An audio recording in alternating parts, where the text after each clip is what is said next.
Bonjour à tous et bienvenue dans cette nouvelle web rencontre de la DCF. Nous sommes ravis de vous retrouver dans ce format qui, avec les dernières annonces et avec le soutien que la DCF compte apporter à ses intercommunalités adhérentes, va se poursuivre certainement. Donc aujourd'hui, le sujet sera celui du transfert des PLU aux intercommunalités dans cette période où la deuxième vague de transfert de cette compétence va avoir lieu. Donc ce temps d'échange sera moins juridique qu'un moment de discussion politique sur les grands enjeux territoriaux et politiques du transfert de la compétence PLU aux intercommunalités. Donc, on abordera évidemment quelques questions juridiques sur la question, mais ce sera surtout un temps d'échange avec vous. Donc ce webinaire se présentera comme suit. On aura une rapide présentation effectuée par Philippe Schmitt et nos deux intervenants avant d'avoir un large temps de questions-réponses. Donc nous nous arrêterons à 10h30 pétante. On va essayer de respecter ce cadre-là. Donc on sera attentif à être à l'heure, comme on commence relativement tôt. Donc, nous allons tout de suite commencer par quelques présentations sur l'outil technique. Donc, beaucoup d'entre vous, je pense, savent comment cela fonctionne, mais on va faire un petit rappel. Vous avez plusieurs façons d'intervenir en tant que participant. L'onglet Converser est un espace libre d'échange, un chat sur lequel vous pouvez librement discuter et intervenir. Mais nous favorisons quand même l'onglet questions-réponses qui se situe à droite. Donc, si vous avez des questions à poser qu'on pourra dire à l'oral, n'hésitez pas à le faire sur cet onglet questions-réponses. Et enfin, lorsque nous passons à notre temps d'échange, dans une petite demi-heure, on vous encourage largement à utiliser le petit onglet « Lever la main » pour pouvoir participer à l'oral et pouvoir débattre ensemble et avec nos intervenants. Donc, nous allons présenter nos intervenants du jour, nos trois intervenants. Donc, je vais leur laisser se présenter. On va commencer peut-être par Corinne. Bonjour à tous, alors Corinne Casanova, je suis encore pour quelques heures vice-présidente de l'Assemblée des communautés de France en charge des questions d'urbanisme, d'habitat, de biodiversité. J'étais élue sur la communauté d'agglomération Grand Lac qui est autour d'Aix-les-Bains. Ça fait 20 ans que je suis élue, donc j'ai souhaité laisser place à une génération nouvelle. Voilà. Et je me suis beaucoup investie sur ces questions d'urbanisme et notamment donc de PLU intercommunal. Et j'y reviendrai tout à l'heure. Merci Corinne. Je vais donner la parole à Sébastien pour se présenter. Et bonjour à tous, donc moi c'est Sébastien Miossec, je suis maire de Rieix-sur-Bellon, une commune dans le Finistère, commune littorale, je précise vu les enjeux d'urbanisme, ce n'est pas une précision inutile je pense. Président de la communauté d'agglomération qui s'appelle Quimperlé Communauté, autour de Quimperlé, donc une communauté d'un peu moins de 60 000 habitants, entre Quimper et Lorient. Et puis à la DCF, donc je suis investi depuis 6 ans au sein du conseil d'administration, notamment sur les questions de finances locales, mais très intéressé par ces questions d'urbanisme. Et ma commune a fait un PLU lors de mon premier mandat, parce que ça fait 12 ans que je suis maire. La communauté d'agglo a pris le relais par un PLUI qu'on est en train de finaliser. Et puis au sein de l'association des communautés de France, puisque nous avons notre assemblée générale sous un format qui va forcément bouger la semaine prochaine, j'aurai normalement l'honneur de devenir président délégué de l'association. Donc, rendez-vous en ligne la semaine prochaine pour celles et ceux parmi nos spectateurs qui sont représentants de leur intercommunalité au sein de notre association. N'oubliez pas de vous inscrire, c'est important. Et Philippe, enfin. Moi, je suis Philippe Schmitt, je suis le secrétaire général de la DCF. Et parmi mes missions de conseiller en matière d'urbanisme, j'ai beaucoup accompagné Corinne Casanova pendant cette dizaine d'années sur ces questions de PLU intercommunal. Voilà, donc on est assez heureux de pouvoir faire ce point avec vous au moment où, on l'a tous compris, se discute le transfert de cette compétence aux communautés et surtout se discute la capacité pour les communes de renoncer à ce transfert par cette fameuse minorité de bocage, on sait tous, si 25% un quart des communes représentant 20% au moins de la population s'opposent à ce transfert, il n'y a pas de transfert. Et je profite que j'ai la parole tout de suite pour faire un petit point d'actualité très précis sur ce sujet. Aujourd'hui, la loi nous dit au 1er janvier prochain, voilà, il y a transfert automatique de la compétence aux communautés, sauf si les communes y renoncent. Encore une fois, avec la minorité de blocage des 25-20, comme on dit. Et il y a depuis plusieurs mois, en fait, une gêne à l'idée que ce délai soit resté dans le même calendrier. Parce qu'on a eu, vous l'avez bien vu, une recomposition des instances intercommunales, des élections locales qui ont été reportées. Et il nous a semblé assez gênant qu'il n'y ait pas un report de ce débat pour que ce débat puisse localement s'installer avant qu'éventuellement il y ait l'expression des refus municipaux à ce transfert. On avait, pour être complet, on avait déjà essayé de déposer des amendements dans différents textes qui sont passés sur le fond, mais qui ne sont pas passés sur la forme, dans le sens où ils ont le support législatif sur lequel ils étaient a été jugé, comme on dit dans l'expression, c'est cavalier législatif. En gros, les histoires de PLU n'avaient pas à être dans ce texte-là. Tout ça pour dire quoi? C'est que nous avons appris hier qu'un amendement a été déposé au Sénat qui visera à repousser le délai, ce transfert automatique au 1er janvier, qui viserait à le déplacer et à le reporter au 1er juillet pour laisser le temps à tous les élus qui nous écoutent de bien réfléchir sur ce sujet. Alors, cet amendement, il a été déposé dans une loi d'urgence qui a été discutée au Sénat et qui, normalement, a son parcours parlementaire, son examen parlementaire qui est fini la semaine prochaine. Ça va aller très vite. Voilà. Évidemment, on vous tiendra informé de cette évolution. Si jamais le délai était donc reporté, j'ai envie de dire, c'est assez probable que ça passe cette fois-ci. Voilà.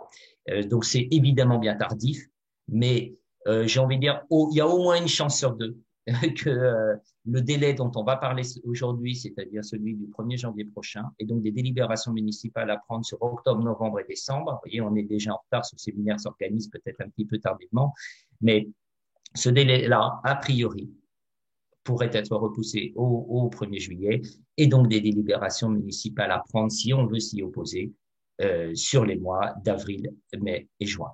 Voilà. D'accord. Merci Philippe pour ce petit point de rappel de l'actualité et des délais qui s'imposent ou qui s'imposeront. Donc, avant de commencer, de te redonner la parole, Philippe, et également à Sébastien Miosek et Corinne Casanova, on va vous faire participer par le biais de deux petites questions, deux petits sondages qui nous permettront peut-être de prendre le pouls sur le sujet du PLUI dans votre communauté. Si vous n'êtes pas encore compétente, si votre communauté ne l'est pas encore compétente. Donc, je vais ouvrir ce sondage et je vais vous demander d'y répondre. Donc, il y a deux questions, comme vous pouvez le voir. Donc, la première question est la suivante. À ce jour, dans votre intercommunalité, vous diriez que le sujet du PLUI est à l'ordre du jour et objet de débats organisés et approfondis, est à l'ordre du jour mais sans discussion formalisée, est évoqué par une partie des élus, ou n'est pas à l'ordre du jour. Et si votre intercommunalité est déjà compétente, ou sinon vous pouvez voter sans objet. Donc pour la deuxième question qu'on fait dans la foulée, dans votre communauté, vous diriez que le sujet du PLUI est consensuel et rassemble les élus du territoire, suscite une adhésion d'ensemble avec des réserves, divise les élus du territoire, suscite plutôt la réticence de la majorité des élus, ou est rejeté par l'ensemble de la classe politique locale, avec encore une fois l'option sans objet si votre communauté est déjà compétente ou si vous n'êtes pas concerné. Donc on laisse quelques instants pour que vous puissiez voter. Ça nous permettra aussi d'avoir une idée, prendre le pouls du climat dans votre interco, dans vos intercos sur le sujet du PLUI. Donc je laisse encore quelques secondes avant d'afficher les résultats qu'on pourra voir et commencer à commenter ensemble.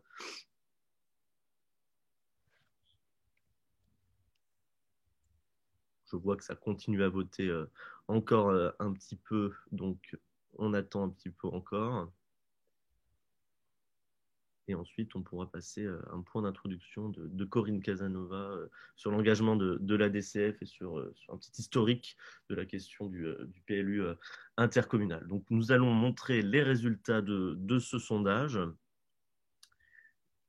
Hop.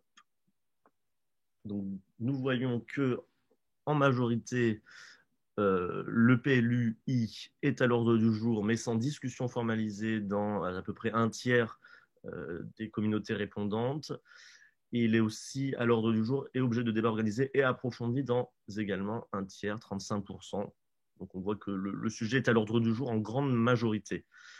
Pour le climat, plus sur l'appréhension par rapport à la question du PLUI, on a une grande majorité sur une division des élus du territoire, donc il n'y a pas d'unanimité dans la plupart des communautés, puisque 47% des répondants indiquent que le sujet divise les élus. Et 22%, pour 22%, le sujet suscite une adhésion d'ensemble avec des réserves. Dans 20%, il suscite plutôt la réticence de la majorité des élus. Donc c'est kiff-kiff, si j'ose dire. Donc on garde ces résultats. Donc je vais donner désormais la parole à Corinne Casanova pour un petit point d'introduction et un petit historique de l'engagement de la DCF et des intercommunalités sur la question du PLUI. Bonjour, donc je ne vais pas être très très longue parce que vous n'êtes pas venu là pour avoir l'historique, mais plutôt être dans la prospective.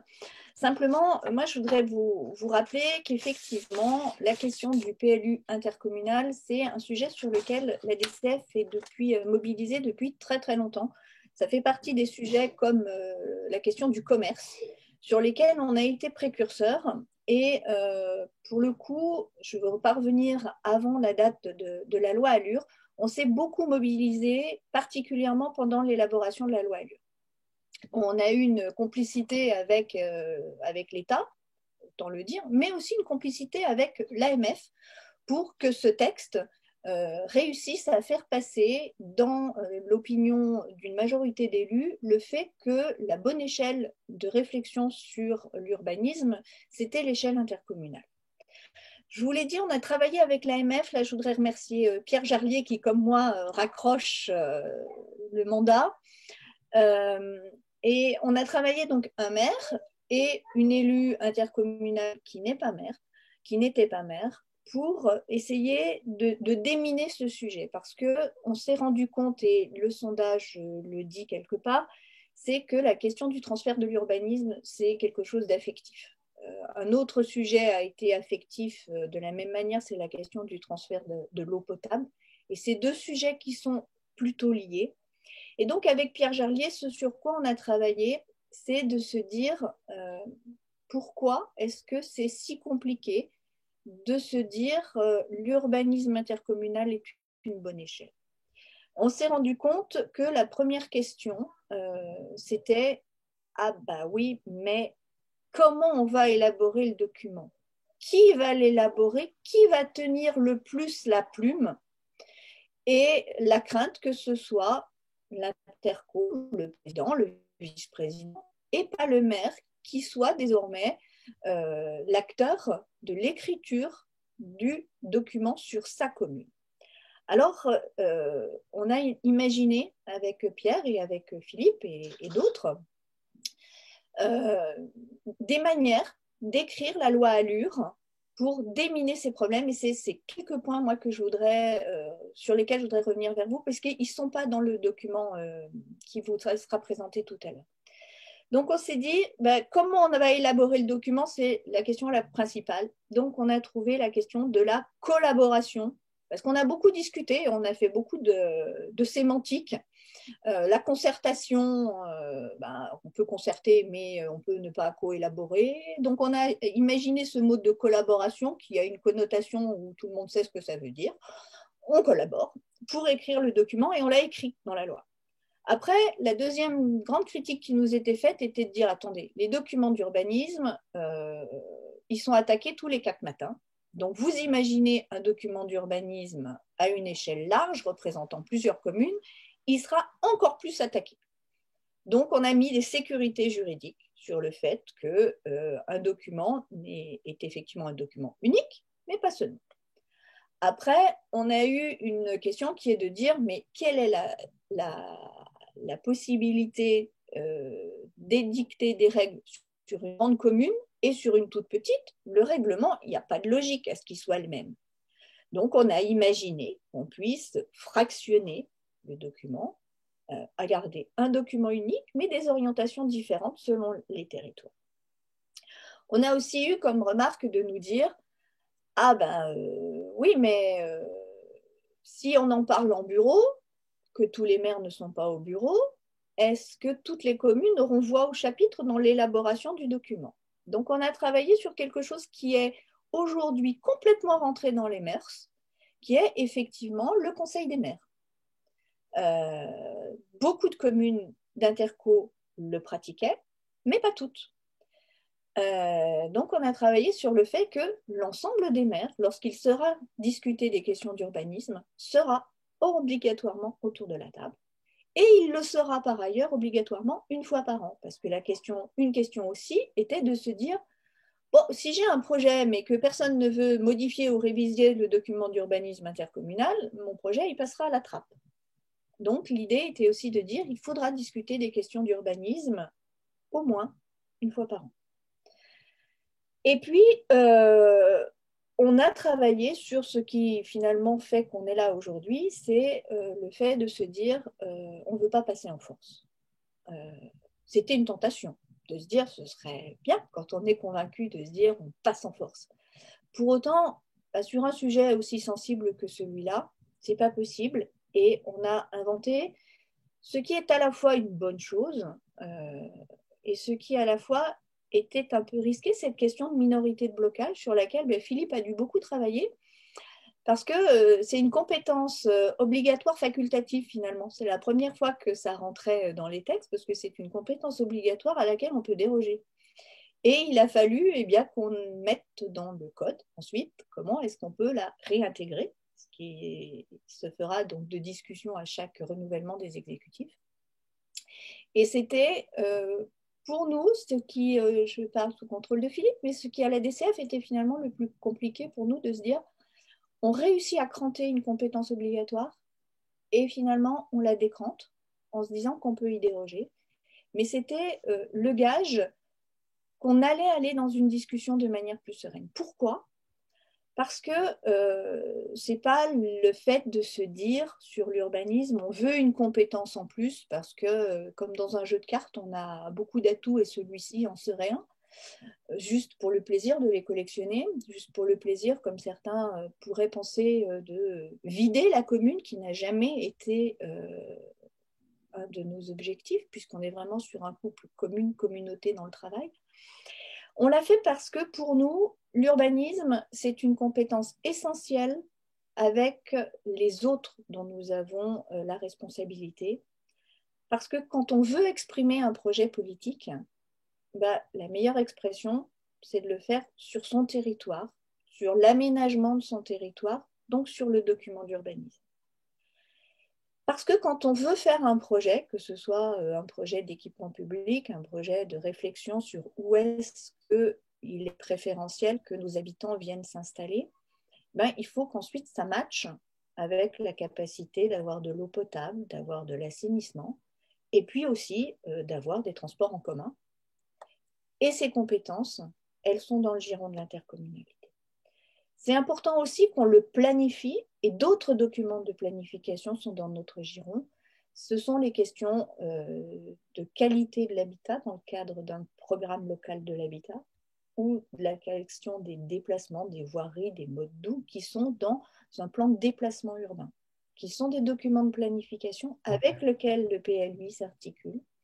Et à cet égard, une petite remarque, on a laissé dans la loi la possibilité pour ceux qui avaient envie d'affronter toutes ces questions de manière simultanée dans un document d'urbanisme intercommunal qui valent PLH, qui valent PDU, ou que ceux qui avaient envie de garder des documents distincts puissent le faire. Et le dernier point sur lequel je voudrais donner quelques mots, c'est de dire qu'on l'a fait parce que il nous a semblé important de se dire qu'aujourd'hui, les communes, seules dans leurs frontières administratives, auront une vraie difficulté à répondre aux enjeux qui sont les nôtres aujourd'hui et qui le seront encore plus demain, qui sont des enjeux de répondre à l'érosion de la biodiversité, qui n'a pas de frontières administratives, qui est les questions de maîtrise de l'eau, du petit cycle et du grand cycle de l'eau, qui là aussi n'ont pas de frontières administratives, on l'a vu, qui réfléchissent à des échelles, qui s'articulent à des échelles beaucoup plus importantes, et la question plus globale encore du réchauffement climatique. Il nous a semblé que les communes seules étaient moins bien outillées que l'intercommunalité, comprise dans un dialogue sur l'avenir du territoire vécu par les habitants. Voilà. Peut-être vous donner ces premiers points en introduction sur où on est et pourquoi on y est allé, sans être trop technique, ce qui reviendra à Philippe, mais si besoin, j'interviendrai avec plaisir. Merci beaucoup, Corinne Casanova, pour ce petit point d'introduction. Désormais, je vais laisser la parole à Philippe pour la présentation, une présentation dynamique, je crois. Oui, on va dérouler un PowerPoint. Ce PowerPoint, il est présenté par nous trois en même temps. On va essayer de le faire assez vite pour pouvoir vous donner la parole. On voit déjà que sur le chat, il y a pas mal de réactions. Et pendant ce temps-là, Johan, justement, va essayer de synthétiser un petit peu les questions éventuelles pour qu'on puisse y répondre après. Je voudrais juste, en introduction, rappeler la distinction qu'il convient bien d'opérer entre les documents de planification, voilà, et notamment le PLU, mais c'est le PLU et autres documents en tenant lieu, c'est là bien un sujet de compétence, c'est-à-dire que la communauté intervient que si c'est dans ses statuts. Voilà, c'est une compétence et on connaît le principe de spécialité-exclusivité. Si c'est à la communauté, la responsabilité juridique, elle n'est plus à la commune. Voilà. Ok. Là, on est vraiment dans le sujet de la compétence.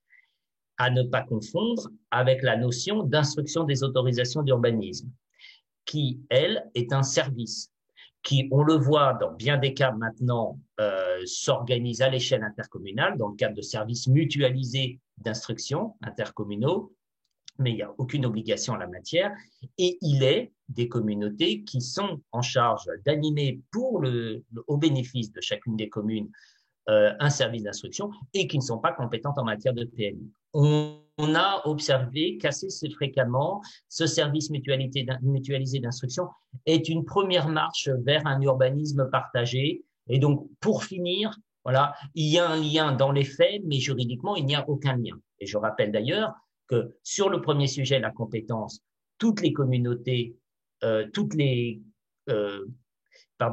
communes de la communauté sont à la même enseigne, si je puis dire. Il y a transfert pour tout le monde, c'est pas une compétence à la carte. Tandis que pour les services mutualisés, là, on est dans une organisation qui parfois est à la carte et il est des territoires où le service n'instruit pas pour toutes les communes. Je ne sais pas d'ailleurs si Sébastien Miosek ou Corinne Casanova peuvent préciser dans leur territoire peut-être ce qu'ils ont en matière d'instruction des autorisations d'urbanisme, si ça s'organise à l'échelle intercommunale ou municipale encore. Pour ce qui est de Quimper-les-Communautés, donc on a pour les communes qui avaient déjà un document d'urbanisme, puisque toutes les communes n'en avaient pas avant qu'on lance le PLUI, on avait dès la fin du service offert par l'État mis en place un service mutualisé, donc pas pour l'ensemble des communes, je redis. Quelques communes qui étaient en RNU, Règlement national d'urbanisme, avaient toujours l'État qui faisait l'instruction. Progressivement, toutes les communes sont rentrées dans le service. Il ne reste aujourd'hui plus qu'une seule commune qui est toujours au RNU, dans l'attente de la validation définitive du PLU intercommunal. Mais c'est un des éléments, si je peux me permettre, tant que j'ai le micro, c'est un des éléments d'état d'esprit global, en fait. C'est que, bien entendu, il y a à peu près 1200 intercommunalités. Nos 1200 intercommunalités en France ont toutes des fonctionnements plus ou moins différents. Et la notion de confiance, de coopération, de bonne entente entre l'ensemble des élus du territoire est forcément assez hétérogène d'un territoire à l'autre. Et sur cette compétence qu'est le PLUI, comme sur les compétences d'eau et assainissement ou d'autres compétences, la raison principale pour laquelle ça pourra marcher, c'est malgré tout la façon dont on travaille ensemble, l'état d'esprit de coopération, d'écoute dont fait part l'exécutif vis-à-vis des communes et des communes vis-à-vis de l'exécutif de l'intercommunalité et des communes vers l'intercommunalité au sens global. Il y a énormément d'arguments techniques qui peuvent justifier une prise de compétence comme celle-là, mais malgré tout, dans un endroit où il n'y a pas de volonté de coopérer, de partager un certain nombre d'enjeux, ça restera compliqué. Donc, il faut de toute façon travailler ces enjeux de gouvernance, de coopération entre communes et communautés, que l'ensemble des élus, puisque les élus intercommunaux sont d'abord des élus municipaux, et ça c'est jusqu'à preuve du contraire toujours vrai. Alors, je mets de côté l'exception de la métropole de Lyon, mais partout ailleurs, les élus municipaux et les élus communautaires sont les mêmes. Donc, il faut savoir travailler ensemble. Même si, et on va le voir tout au long de ce webinaire, il y a énormément d'arguments techniques qui justifient cette compétence. Et donc, sur le PLU, sur le service d'instruction d'urbanisme, pour revenir là-dessus, c'est un peu la même chose. Si le service d'instruction d'urbanisme a la volonté de ne pas écouter l'autorité de délivrance des permis de construire ou des autorisations d'urbanisme que sont les maires, ça fonctionnera difficilement. Et sur Grand Lac, en fait, on avait un système un peu particulier puisque depuis plus de 30 ans, l'AGLO, comme d'abord et AGLO ensuite, avait la compétence urbanisme qui s'articulait sur le fait, par contre, que la communauté élaborait des documents d'urbanisme pour le compte des communes et à leur échelle. Donc, on avait un service urbanisme au sens urbanisme de planification. Et nous l'avons ensuite étoffé avec un service d'instruction des autorisations d'urbanisme qui a été travaillé d'abord en transférant une partie du personnel de la ville-centre qui était la seule à instruire ces autorisations d'urbanisme et puis en recrutant à l'extérieur notamment un chargé de mission venant de l'État puisque au moment du transfert de l'ADS. Et aujourd'hui, ce service instructeur instruit pour l'ensemble des communes. Alors, évidemment, sur ces questions de service d'instruction, les remontées terrain nous disent bien que lorsqu'il y a une compétence d'élaboration du document à l'échelle intercommunale, c'est quand même aussi extrêmement précieux d'avoir un service de discussion sur le mode d'instruction, sur l'application, la mise en œuvre de ce document qui puisse aussi s'organiser à cette échelle intercommunale. Il n'empêche que le troisième point, c'est que la délivrance est un pouvoir de police, d'accord, qui n'est donc pas juridiquement lié ni au service d'instruction, ni à la compétence. Donc, il est dans la très, très, très grande majorité des cas. Voilà la situation suivante. La communauté est compétente en matière de PLU. Elle organise un service auquel adhèrent les communes par voie de convention. Encore une fois, ce n'est pas dans les statuts, c'est même presque une erreur que de mettre ça, on voit ça parfois, la communauté est compétente pour instruire les autorisations. Non, la notion de compétence pour instruire, ça n'a pas de sens. Mais bon, voilà. Et le pouvoir de police, il appartient au maire, il peut potentiellement être délégué, et ce n'est pas un transfert, c'est une délégation, il peut être délégué au président de la communauté. Je crois que si les chiffres sont exacts, on retrouve cette situation uniquement dans 5 ou 6 communautés où c'est le président de la communauté qui délivre les autorisations d'urbanisme.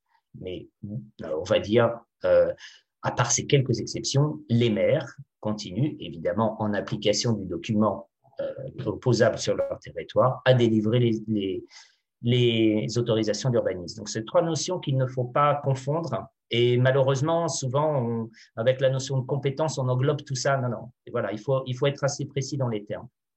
On progresse parce qu'on voudrait vraiment laisser du temps à vos réactions. Bon, Corinne Casanova a déjà ouvert, ainsi que Sébastien a déjà un peu abordé le sujet. Mais pourquoi on parle d'urbanisme intercommunal ? Je dis très, très rapidement, l'enjeu territorial, Corinne a déjà pointé, l'absolue nécessité de considérer qu'il y a des enjeux aujourd'hui qui dépassent les limites municipales. Alors, on a déjà cité certains, notamment l'eau, biodiversité, etc., mais on peut en rajouter beaucoup d'autres. Et il suffit de voir la manière dont fonctionne le territoire et surtout le nombre de fois où chacun des des administrés du territoire franchissent les limites de la commune chaque jour pour aller commercer, pour aller à l'école, pour aller au sport, pour aller, etc. Donc, on a des enjeux de mobilité, des enjeux de parcours résidentiel, etc., qui ne s'opèrent plus. Même, par exemple, les enjeux agricoles aussi. Il y a 20 ans, c'était facile. J'ai beaucoup travaillé en milieu rural. Je sais bien qu'avant, il y avait dans une commune moyenne, il y avait facilement 5 ou 7 exploitants. Ils avaient chacun les terres qui étaient sur la commune. Maintenant, il y en a plus qu'un ou deux et ils exploitent des terres qui sont bien au-delà de leur siège d'exploitation et qui fait que même l'appréhension du sujet agricole et d'alimentation, qui est très important maintenant, euh, euh, invite à un travail à une échelle au-delà de la commune. Donc, en gros, la formule, c'est de dire que le PLUI, en s'élaborant à l'échelle intercommunale, voilà, est l'illustration d'une adaptation de l'échelle de la planification à l'échelle de vie des territoires. Ensuite, et là je vais laisser évidemment Sébastien Corinne le développer, mais c'est un enjeu de construction communautaire. Et moi je peux juste dire, j'ouvre le sujet en disant qu'il n'y a pas une communauté qui a terminé son PLUI sans considérer que évidemment elle est autre chose. C'est vraiment un enjeu de solidification du faire ensemble. C'est un enjeu de mise en œuvre et de cohérence. Là aussi, je vais vous laisser développer, mais on sait bien que quand on fait la liste des responsabilités ou des compétences qui sont exercées par les communautés sur le champ du déléco, sur le champ de l'environnement, sur le champ de l'habitat, politique locale de déplacement, etc., on voit bien qu'il faut qu'il y ait un ciment. Et en fait, dans notre code de l'urbanisme, le ciment principal, celui qui rassemble tout en bas de notre fameuse hiérarchie des normes des documents d'urbanisme, c'est bien le PLI. Là, je vais laisser Sébastien Miossec développer un enjeu d'affirmation de la maîtrise d'ouvrage. Qu'est-ce qu'on peut lire là-dessus? Et puis, donc, une bonne échelle pour répondre aux enjeux de demain. Je vous laisse compléter, Sébastien, Corinne, si vous voulez, cette diapo-là. Je commence. Sur la question de la maîtrise d'ouvrage, petit partage d'expérience rapide. Donc, comme je le disais en introduction, je suis maire de Riec-sur-Bellon, une commune de 4000 habitants, commune littorale. Dans ma commune, on avait engagé un PLU communal dans mon premier mandat en 2008. On a mis 5 ans à faire notre PLU communal. Il a été approuvé en décembre 2013, quelques mois avant les élections municipales. On avait... parce que c'était une compétence communale et qu'on avait peu de moyens, j'avais juste un instructeur d'urbanisme dans ma commune, fait appel à un bureau d'études qui nous a accompagnés.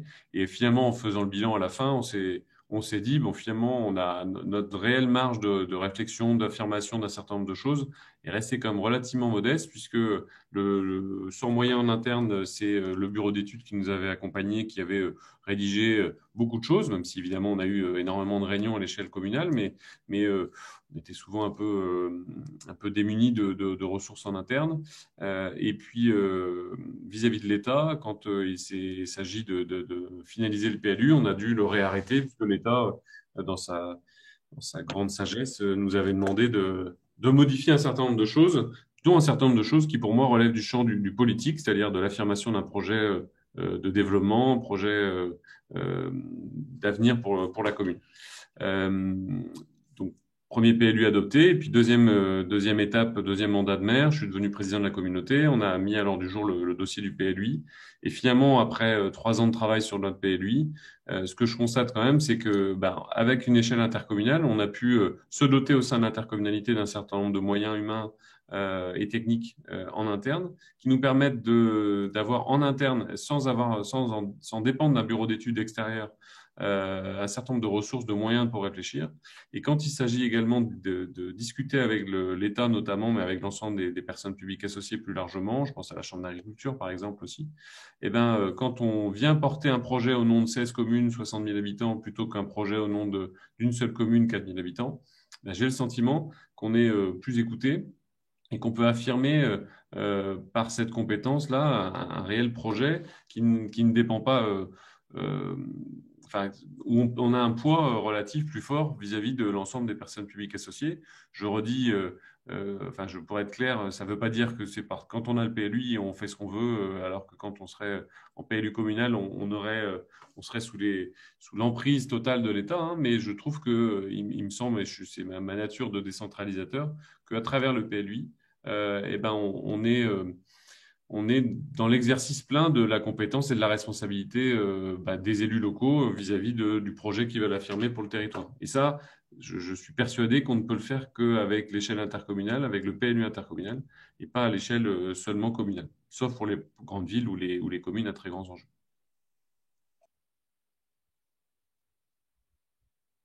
Corinne, Je pense qu'on a dit beaucoup de choses. Ce qui me semble, et on le revoit dans certaines questions qui sont posées, c'est vraiment le dernier petit item du PowerPoint, une compétence symbolique et affective.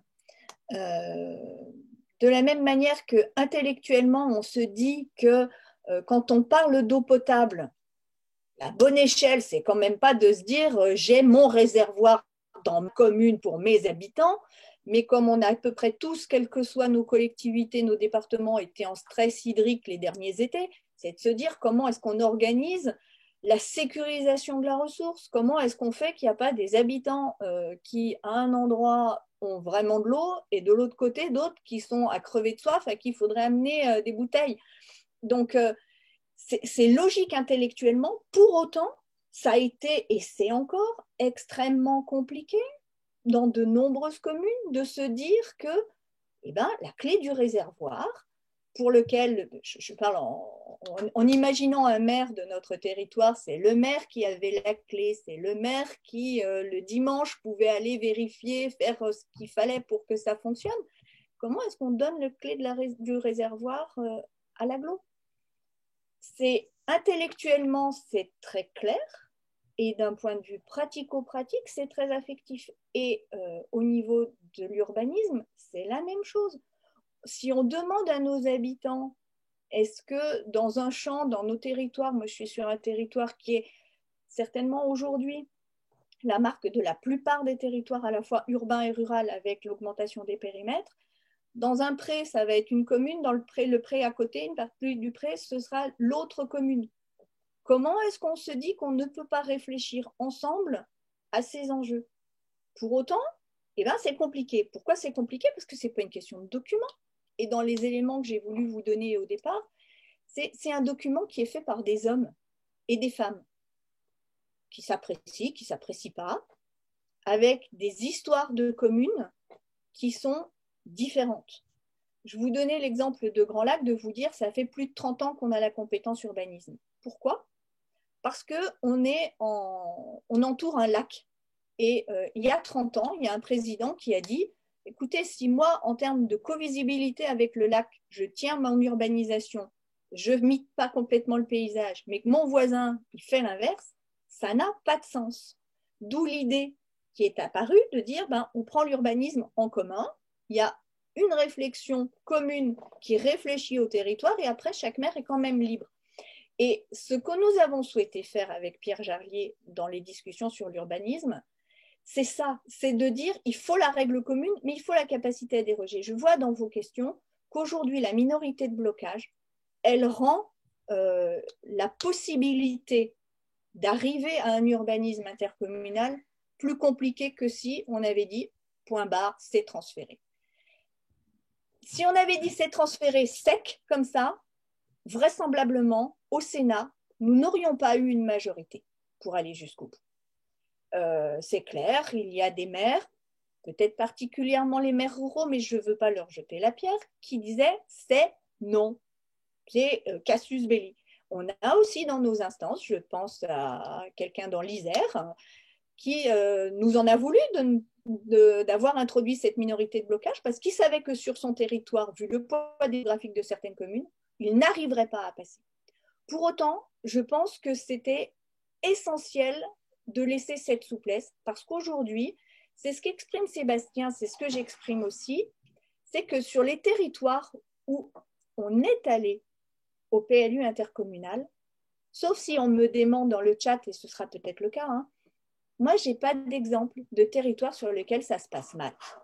Et j'ai au contraire des exemples. On va y revenir justement. Voilà, de territoires où, comme on voit que ça se passe bien chez le voisin, on se dit que pourquoi pas.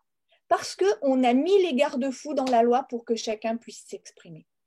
Et très honnêtement, j'étais la première à dire il n'est pas question qu'on laisse les ronchons, pour le coup, avoir la capacité de freiner ceux qui ont envie d'y aller. Et je fais mon mea culpa, j'étais parmi ceux qui vraiment ont reculé et ont dit oui, il faut écouter tout le monde, il faut écouter le rythme de tout le monde. Par contre, il faut que ça reste vraiment une minorité et qu'on puisse revenir sur la discussion du sujet quand on le souhaite véritablement. Alors, c'est une question sur la réversibilité sur laquelle il faudra qu'on revienne parce que ça revient dans les questions. Est-ce que c'est véritablement réversible? Il faut non, ce n'est pas réversible. Voilà. Ce n'est pas réversible pour ceux qui l'ont pris.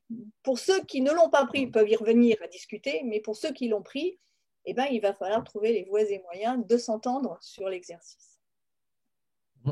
Je voudrais, alors, on va essayer d'accélérer la présentation du PowerPoint. Je voudrais juste dire deux, trois trucs. On a un petit peu parlé de l'État, mais on y reviendra peut-être à la fin dans le cadre d'une discussion. Mais je tiens à dire, et je salue d'ailleurs mes collègues de la DHUP qui sont présents. Donc, et on proposera à Sandrine Dresde, qui est la chef des services planification du ministère, si elle veut prendre la parole en fin de réunion, c'est prévu. La deuxième chose, pour aller dans le sens de ce que disait Sébastien Mossec, je voudrais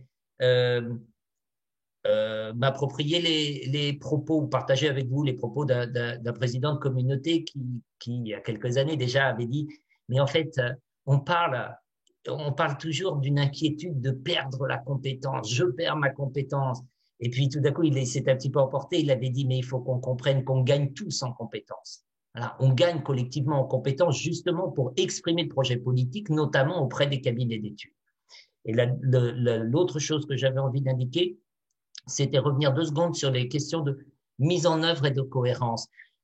Avant la loi Allure, qui a systématisé ces débats, le caractère intercommunal du PLU était tout à fait possible, et on a vu des communautés prendre le PLU parce qu'ils avaient progressé très loin sur des compétences spécifiques, fait que s'ils voulaient vraiment les mettre en œuvre, il fallait avoir un partage de l'urbanisme. Je prenais l'exemple d'une communauté qui avait tellement travaillé la problématique scolaire, qui avait travaillé au regroupement pédagogique, etc., dès l'année suivante, ils avaient été alertés de voir qu'en fait, on était dans des projets de développement, de lotissement, etc., qui n'étaient pas du tout en adéquation avec cette compétence. Je passe. Corinne le faisait allusion. Non pas que je tempérerai les propos de ma vice-présidente, mais je pense que c'est un sujet qui est ni rural ni urbain. Et quand on a été, on s'est énormément déplacé sur ces questions de PLU Interco, et on peut dire, et moi je dirais, en tant que technicien, je me permettrais de dire que la sensibilité d'un élu à la question d'urbanisme, sentiment de pouvoir, marqueur du mandat, etc., est exactement la même chez un élu urbain, chez un élu rural. Là où l'élu rural peut dire « ouais, mais on va se faire manger », l'élu urbain peut dire « ouais, mais justement, mais attendez, qu'est-ce qu'ils vont comprendre au fait urbain, les élus ruraux, etc. » Voilà, et c'est un sujet qui, alors là, on peut le dire, transcende totalement les clivages politiques. Voilà, il n'y a pas, là, je vous laisse rebondir, Sébastien et Corinne, mais il n'y a pas, voilà, bon, il n'y a pas de clivage politique partisan, si je puis dire, sur cette question-là. Le PLUI aujourd'hui, on en est où? Voilà, vous avez la carte là des communautés qui sont compétentes en matière de PLU.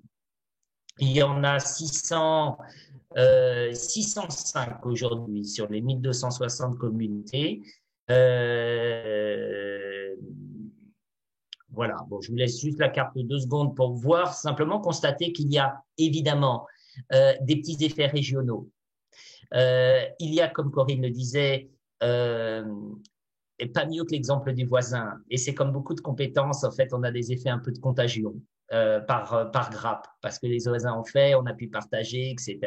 Et puis, on voit que dans certains territoires, on ne va pas les accabler, chacun fait comme il peut, comme il veut, mais en région PACA, en région Sud, pardon, ou en région Corse, on voit que bon, c'est pas le même mouvement qu'en Normandie ou dans les Hauts-de-France, si vous voulez.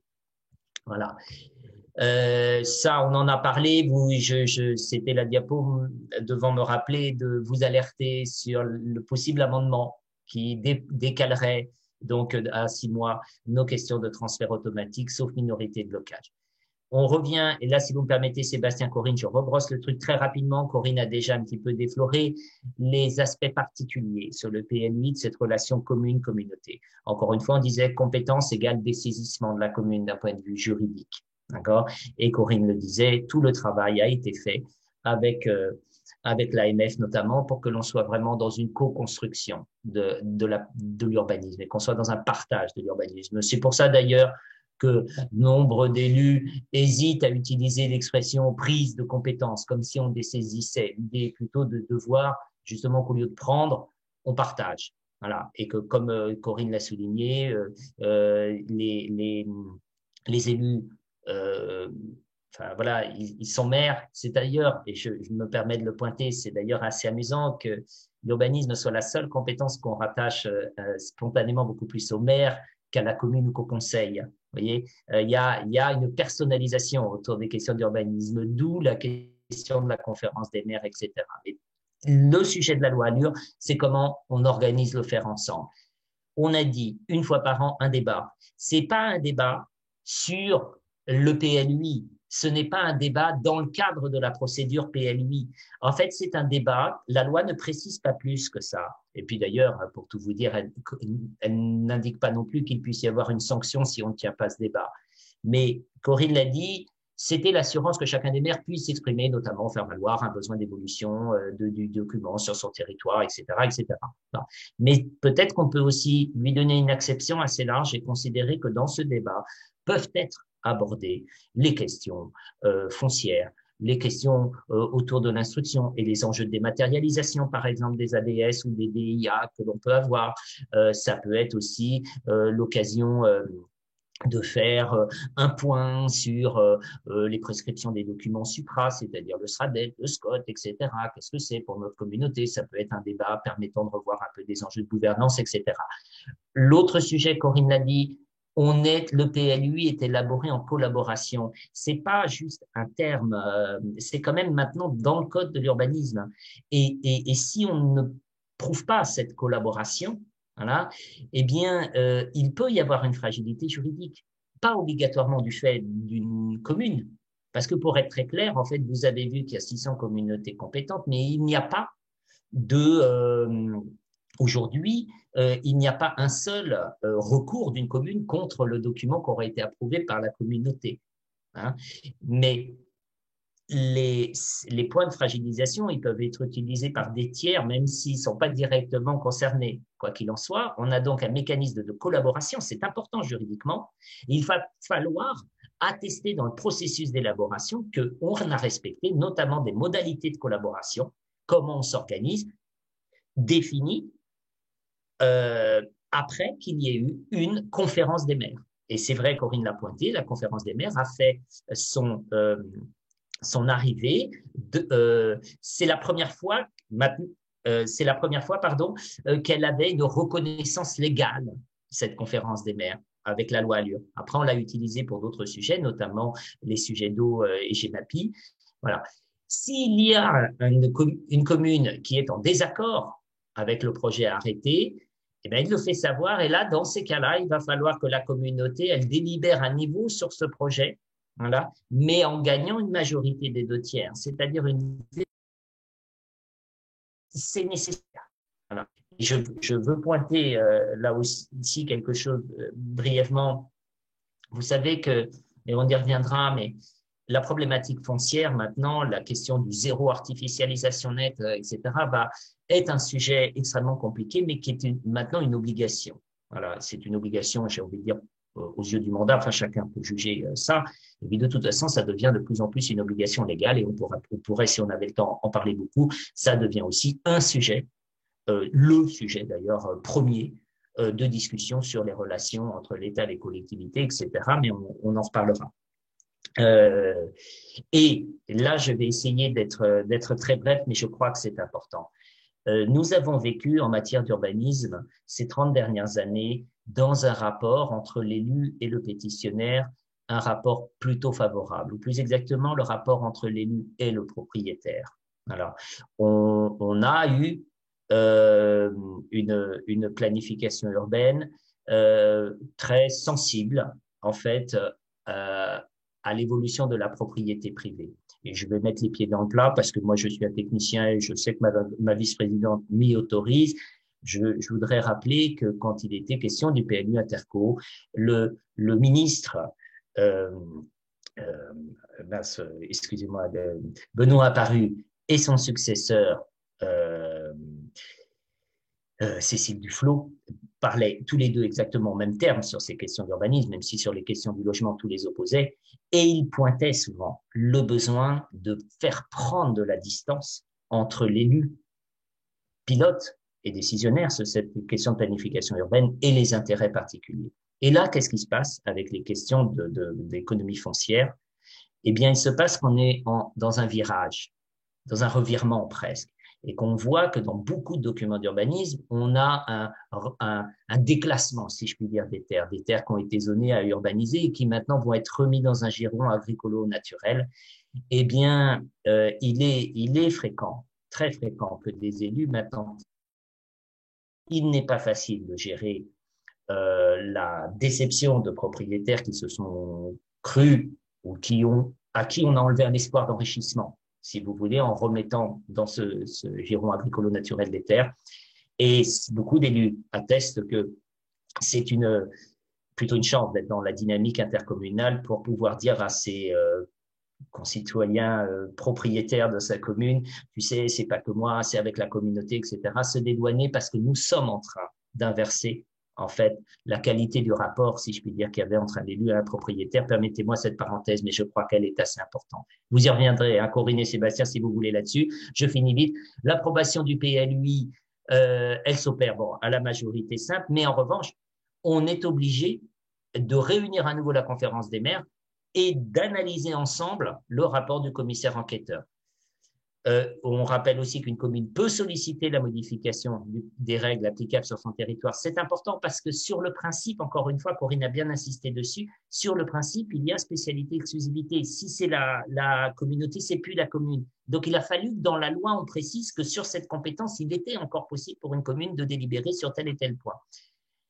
Et puis, on rappelle enfin, ça aussi, ça a été un vrai sujet, que dans les grandes communautés, avant on parlait des plus de 100 communes, maintenant on parle des plus de 50 communes, il est possible d'élaborer, si on considère que c'est mieux en termes de conduite des procédures, plusieurs PLUI, voilà, sur des secteurs, plutôt qu'un seul et unique. On rappelle que le principe, c'est l'élaboration d'un document unique à l'échelle du territoire intercommunal. Voilà. Ça, je vais laisser Corinne et Sébastien. J'indique juste que c'était une question. On ne fait pas tous les ans des enquêtes sur le sujet. Celle-ci date d'il y a maintenant 2 ans, octobre 2018. Une question auprès des présidents en leur demandant diriez-vous que l'élaboration du PLUI est une bonne chose pour votre communauté? Et là, je vous laisse donc voir qu'on est à plus de, je ne peux pas lire le chiffre, à plus de 80, je ne sais pas combien, qui sont plutôt dans un esprit positif. Je ne sais pas si Corinne, Sébastien, après cette petite ouverture relation commune-communauté, qu'est-ce que comment vous souhaitez pouvoir réagir?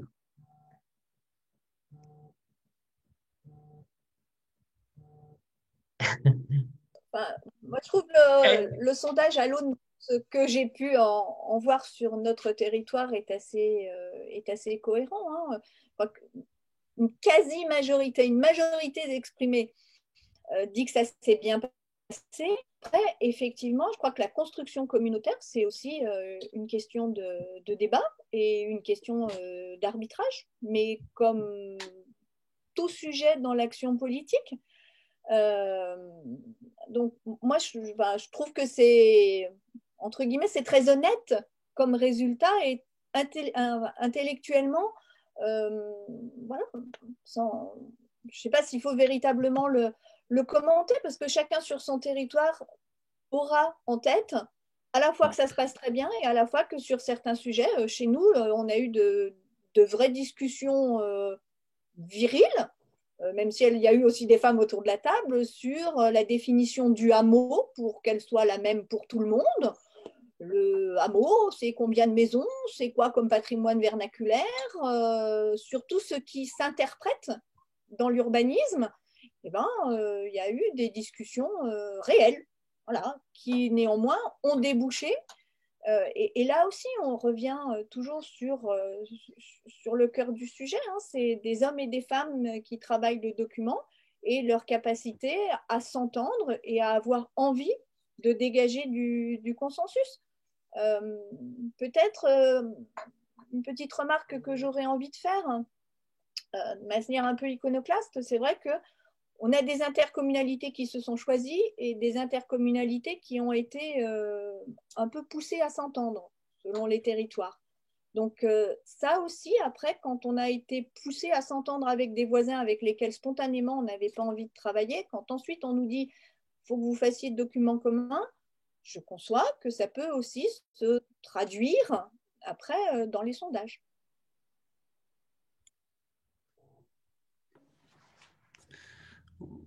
Oui, en un mot, je reviens à ce que je disais en introduction. À un moment, sur le PLUI comme sur d'autres sujets, l'état d'esprit collectif, l'envie de travailler ensemble se traduit aussi, enfin la qualité de cette envie de travailler ensemble se traduit sur le PLUI comme sur d'autres sujets.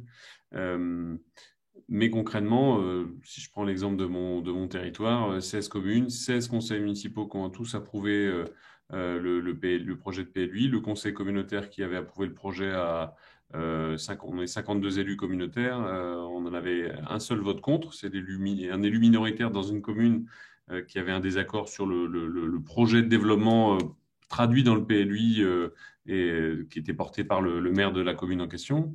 Donc c'était plus un débat local qu'un débat intercommunal en l'occurrence. Quand je regarde un peu d'autres territoires en Bretagne, notamment pour parler des territoires voisins aux miens, j'ai pas entendu de débat sur un retour, un regret d'un passage de compétences à l'échelle communautaire, et plutôt à chaque fois, voilà, un partage d'une plus de compétences au sens technique du terme. C'est-à-dire on est plus capable ensemble de faire des choses que de le faire tout seul. Mais bon, il ne faut pas nier qu'il y a des endroits où ce sera plus compliqué, qu'il y a des communes qui ne supportent pas que la réflexion ne soit plus isolée, mais qu'elle soit forcément partagée avec les voisins, même si on ne me fera pas croire que dans une commune, quelle qu'elle soit, aujourd'hui, les habitants vivent, travaillent, consomment, ont leurs loisirs, etc., toujours à la même échelle qui est la seule échelle communale. Tout ça, aujourd'hui, ça se fait à une autre échelle qui est l'échelle du bassin de vie, qui ne correspond pas toujours parfaitement aux limites de l'intercommunalité, bien sûr, mais qui souvent, aujourd'hui, correspond. Et donc, c'est logique que nos politiques d'aménagement au sens large se traduisent à cette échelle-là, dans la coopération, dans la collaboration entre les uns et les autres. Voilà. Je ne suis pas plus long pour qu'on puisse éventuellement répondre à des questions.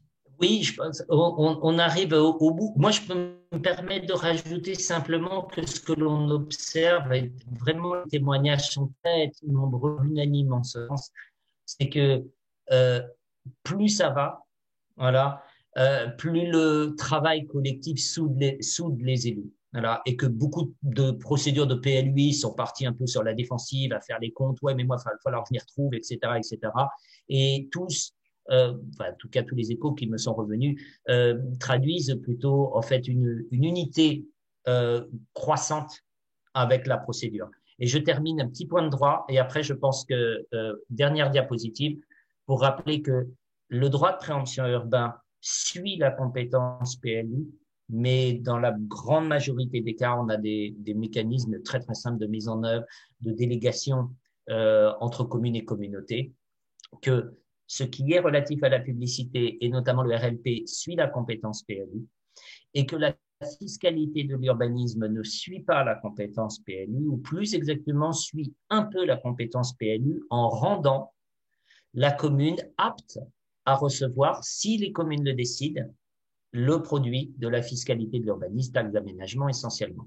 Et auquel cas, elle est obligée d'organiser le reversement d'une partie de ce produit en fonction éventuellement des charges réellement assumées par les communes ou par la communauté sur ces questions-là.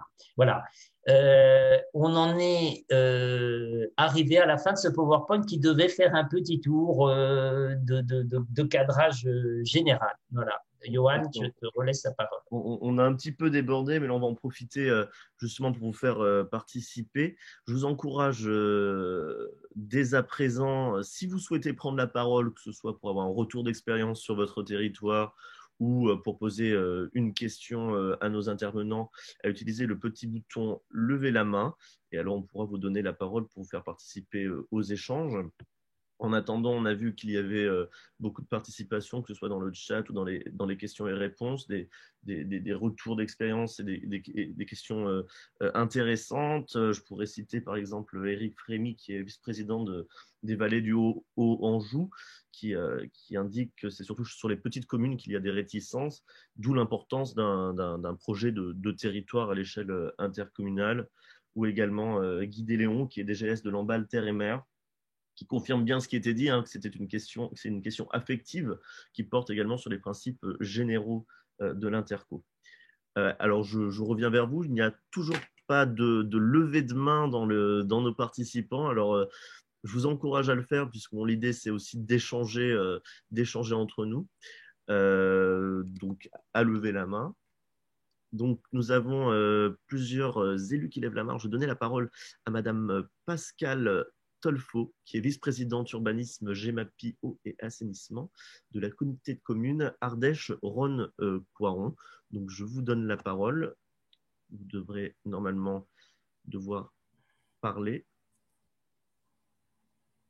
Alors, Madame Tolfo, est-ce qu'on vous entend? Je crois que normalement, vous pouvez devoir parler. Il faut juste appuyer sur le bouton pour valider votre micro. Je ne crois pas qu'on vous entende encore. On essaiera peut-être un peu plus tard. Ce sont les aléas du direct. Alors, on a également peut-être d'autres personnes qui demandent la parole. Je vérifie ça. Si on n'entend toujours pas Madame Tolfo. On a Michel Lafont, qui est vice-président urbanisme à Caen-la-Mer, à qui je vais essayer de donner la parole. Donc, Monsieur Lafont. Oui, bonjour, est-ce que vous m'entendez? On vous entend, très bien. Très bien, donc bonjour à tous, merci pour cette initiative et cette réunion particulièrement intéressante.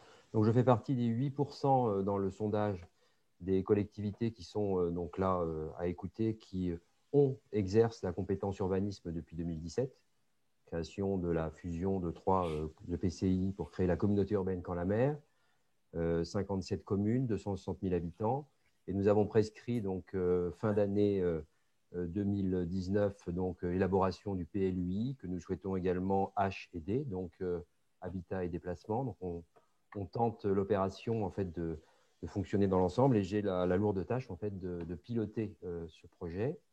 Et je souhaiterais, donc c'est peut-être pas exactement le sujet, mais quand même pour les EPCI qui se posent la question de est-ce que j'y vais, est-ce que j'y vais pas, je pense que le retour d'expérience sur la façon dont s'est déroulé ou se déroule l'élaboration du PLUI dans les communautés qu'il exerce déjà. Donc, M. Miossec explique donc, à 16 communes, 60 000 habitants, comment ça s'est passé. On est sur une échelle un petit peu différente. Donc, je souhaiterais peut-être pas mobiliser la parole ici, mais savoir si on pourrait avoir des retours d'expérience pour des EPCI de taille plus importante. Voilà. Est-ce que vous parlez de M. Miossec dit en régie, c'est pas mal, on maîtrise les choses plus facilement. Moi, j'ai eu des retours comme quoi la régie, ça peut être aussi très chronophage, et finalement, on a quand même besoin donc, de faire appel à des compétences externes, et au final, c'est peut-être pas la meilleure des solutions. Maintenant, voilà, j'essaye d'être le plus ouvert possible, et avant de décider en fait une modalité ou l'autre, profiter de l'expérience des collègues qui sont partis un peu avant nous. Merci. Je dis un mot juste. Donc à Quimper-les-Communautés, on n'est pas en régie. Hein. Je me suis peut-être mal exprimé tout à l'heure. On est sur on a des moyens en interne qui font que toute l'animation, tout le pilotage, et on rentre dans un certain nombre de dossiers, tout le lien avec les communes, on le fait quasiment en autonomie, même si on associe le bureau d'études. Par contre, toute la partie évaluation, toute la partie formalisation avec tous le regard juridique que ça nécessite, tout ça est sous-traité à un bureau d'études, un groupement de bureaux d'études pour être plus précis. Donc on est dans une forme un peu intermédiaire, mais on n'est pas en régie. Mais je faisais la comparaison avec l'échelle communale, où dans ma commune de 4000 habitants, évidemment, j'avais pas un ingénieur connaisseur des enjeux de PLUI, capable de faire ne serait-ce qu'une petite partie du travail en interne. Est-ce que je peux, Corinne, apporter moi des éléments de réponse, ou tu veux le faire peut-être? Monsieur Lafond, moi, déjà, je voudrais vous indiquer que je suis bien sûr à votre entière disponibilité pour en parler plus en détail sur un peu le PLU et le gros urbain. Sur comment on s'organise, régie par régie.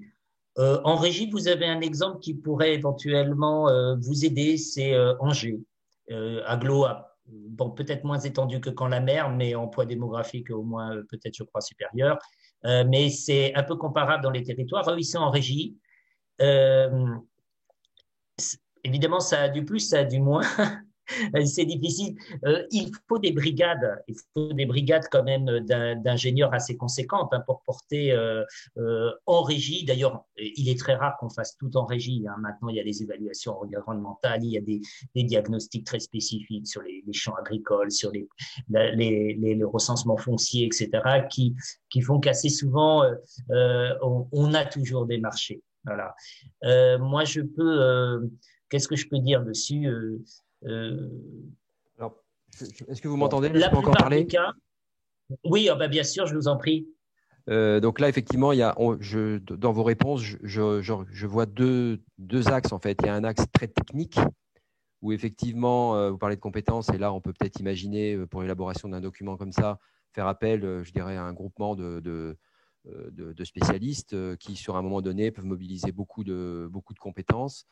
Moi, je me pose la question de la concertation et de l'échange, aussi bien avec les équipes municipales. Il faut aller rencontrer, me semble-t-il, de par la loi, au moins 2 fois les équipes municipales. Mais si on n'y va que 2 fois, il faut travailler avec elles de façon. Et donc, cette concertation, donc M. Miossec disait plutôt en régie. Moi, je suis en train d'essayer de réfléchir comment est-ce qu'on pourrait, avec nos moyens, faire ce genre de choses. Voilà. Sur la partie concertation, qu'est-ce que vous suggérez le plus? Mais là, dans la concertation, là, c'est pareil, ça dépend un peu ce que vous mettez dedans. Mais là, on peut pointer le fait que beaucoup de territoires, pardon, Monsieur Lafond, mais je fais une parenthèse un tout petit peu plus large, mais beaucoup de transferts de la compétence PLU s'accompagnent de l'élaboration d'un document officieux, complètement officieux, mais que souvent on appelle la charte de gouvernance de l'urbanisme, voilà, où les élus se mettent un peu d'accord sur le principe de ce qu'il y a autour de ce transfert de compétences. Exemple, ils peuvent dire, ouais, mais alors non, on ne transférera pas la fiscalité d'urbanisme à la communauté. Ou alors, d'accord, transfert, mais attendez, il faut voir à la manière dont on va s'organiser pour achever les procédures que chacun avait commencées sur son territoire, etc. Voilà, et on organise ça. Et dans ces documents, certains vont assez loin et essayent justement de donner un peu des clés de gouvernance et de mécanismes de concertation, où ils disent justement, en fait, voilà, comment ils vont fonctionner avec les DGS des communes, avec les services urbains des communes, avec bon. Et il y a cette partie-là, assez souvent, elle est faite en régie. Après, sur les mécanismes de concertation, surtout sur les grands territoires, plutôt grands urbains comme Caen-la-Mer, assez souvent, il y a quand même recours à des cabinets un peu spécialisés pour essayer de réinventer complètement la concertation auprès du public sur ces questions de PLU. Je ne sais pas si je réponds un petit peu à la question, Monsieur Lafond.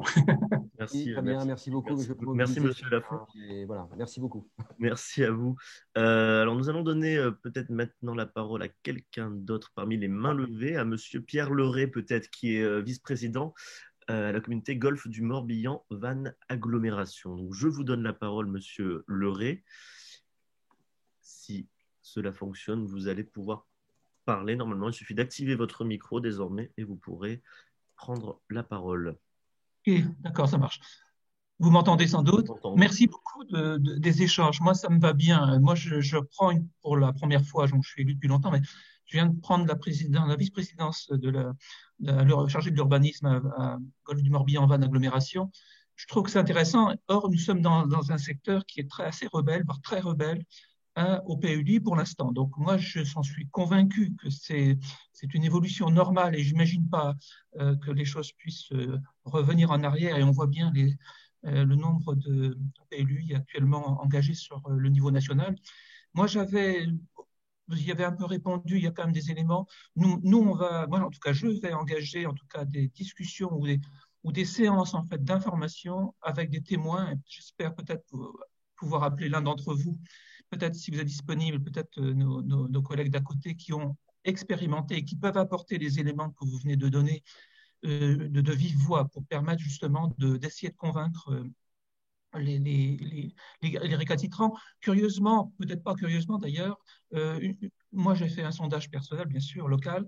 Une grosse partie des communes de la première couronne, donc les plus importantes autour de Vannes, n'ont aucun souci pour aborder le problème du PLUI. C'est souvent les petites communes ou les communes littorales, vous voyez, qui ne sont pas forcément nombreuses non plus, mais où il y a des impacts importants. Et on sait que là, il y a de vraies difficultés. D'ailleurs, la principale opposition, pour ce qui me concerne, vient des communes littorales qui estiment qu'on n'aurait pas les moyens ni la capacité à réagir face à des demandes incessantes. Il y a des communes qui ont 12, 13 contentieux actuellement, et c'est souvent autour de la dizaine, pour des affaires communales. Bon, moi je pense le contraire, parce que justement, comme disait mon collègue Miosek, sans doute que la distance permettrait sûrement de mieux gérer, mais on est dans cette combinaison-là aujourd'hui.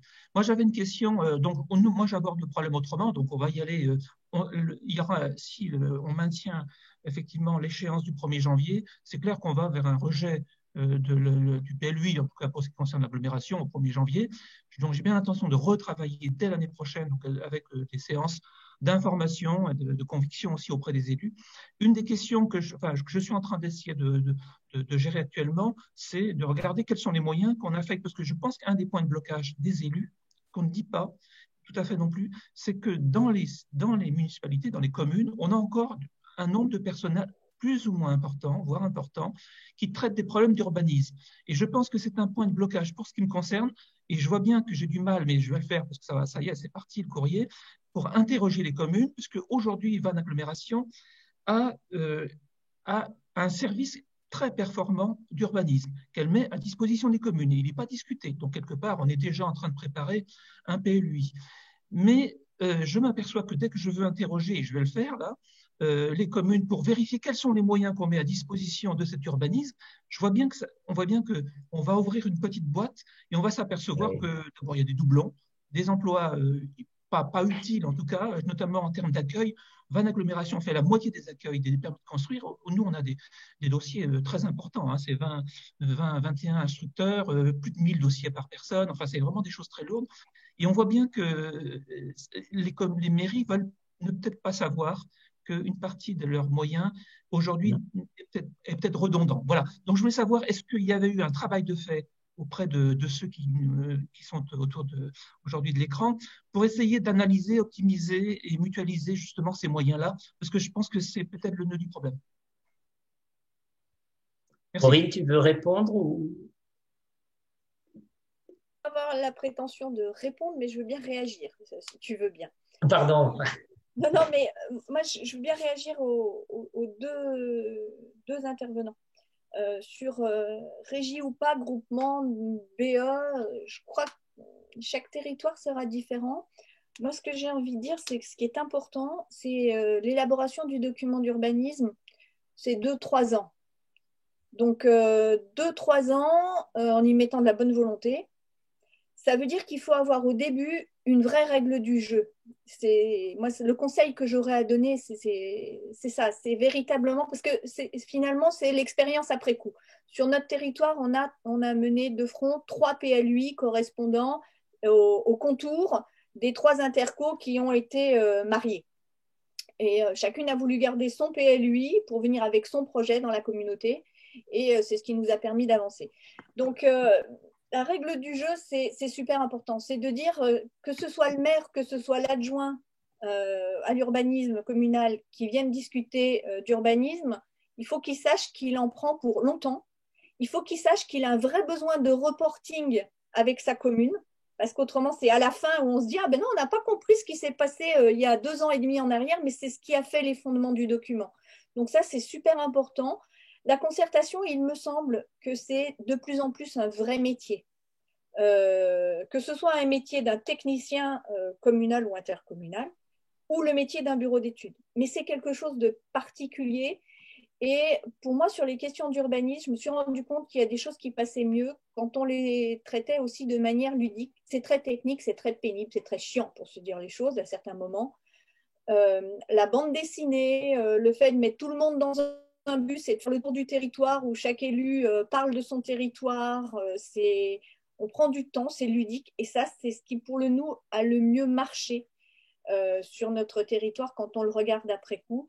Mais c'est vraiment cette règle du jeu, le retour vers les communes et le fait qu'il y ait forcément, que ce soit régie ou pas, il y ait forcément quelqu'un en interne. Parce que le risque à la fin, quand ça va crisper, parce qu'il y a un moment où effectivement ça crispe quand on dit le nombre de logements dans chaque commune, c'est souvent compliqué. Ben, c'est qu'il y ait quand même un référent interne, que ce ne soit pas le bureau d'études qui devienne le bouc émissaire de ce qui a été décidé sur le territoire. Parce que ça, ce n'est pas bon. Quand on cherche un responsable exogène, pour moi, c'est pas bon.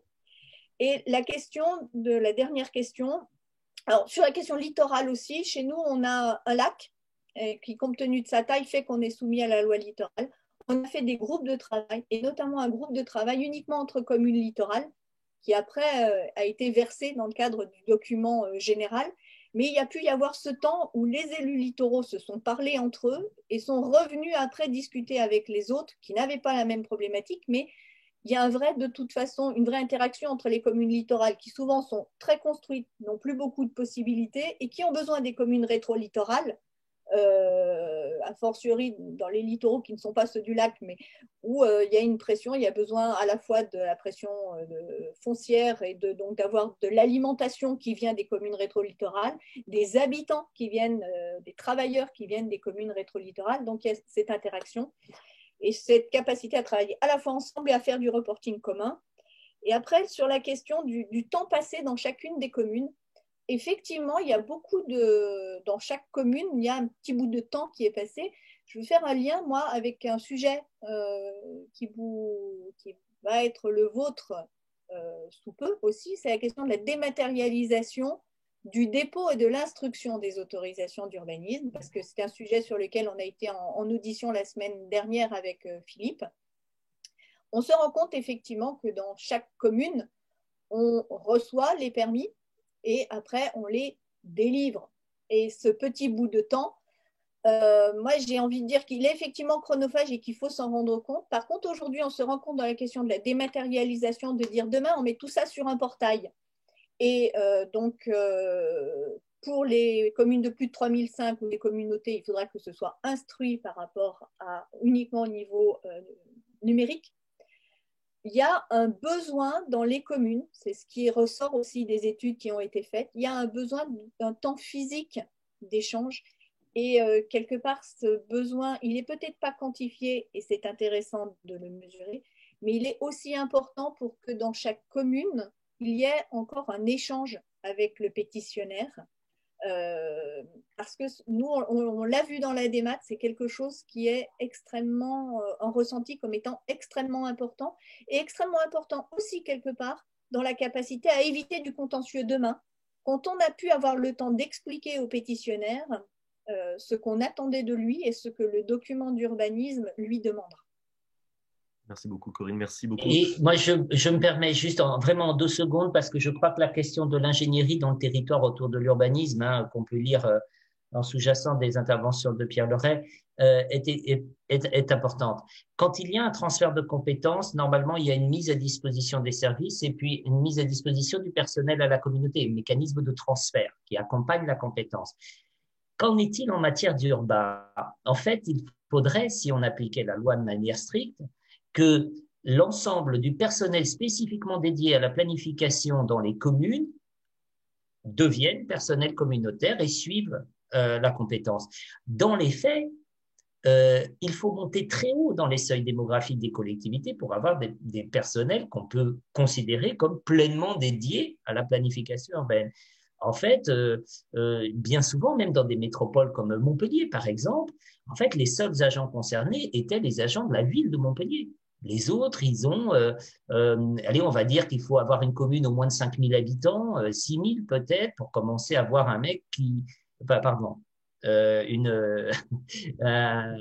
fonctionnaire qui est en charge des problématiques d'urbanisme. Mais quand on regarde précisément ce qu'il fait, en fait, il va être un peu sur l'urbanisme opérationnel, un peu sur la planification, bien sûr, quand on va refaire le document, mais il va être aussi un peu sur les permis, il va être, voilà. Et en gros, je vais me permettre, sans, évidemment, avec plus que du respect, mais un factotum de l'urbanisme.